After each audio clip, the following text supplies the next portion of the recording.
বিসমিল্লাহ। আপুদের জন্য খুব সুন্দর একটা ডিজাইন নিয়ে চলে আসছি। ২ টা কালার থাকবে। পুরো ভিডিওটা দেখেন, ভালো লাগবে ইনশাআল্লাহ। এটা হচ্ছে ফ্রন্ট সাইড, এটা হচ্ছে ব্যাক সাইড। এগুলা হলো জমজম সুইস কটন, 100% এ গ্রেড, পরে আরাম পাবেন। কালারটা কিন্তু অনেক সুন্দর, স্লিপের কাপড়। কি বলবো, মাশাআল্লাহ। দেখেন খুব সুন্দর। খুবই সুন্দর ওনাটা। নেভি ব্লুটা তো আরো সুন্দর।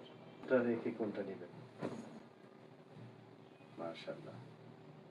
এটা হচ্ছে ফ্রন্ট সাইড, এটা হচ্ছে ব্যাক সাইড।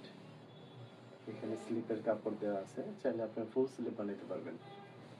আর এগুলা কিন্তু পিওর কটন হবে, পরে আরাম পাবেন। এটা হচ্ছে প্যান্টের কাপড়টা। খুব সুন্দর ৫ হাতের একটা নামাজি ওড়না পাবেন, চওড়া থাকবে ২.৫ হাত। ওড়নাগুলা কিন্তু অনেক সুন্দর হবে। দেখুন ওড়নার কালার কন্ট্রাস্ট, মাশাআল্লাহ মাশাআল্লাহ, অনেক সুন্দর।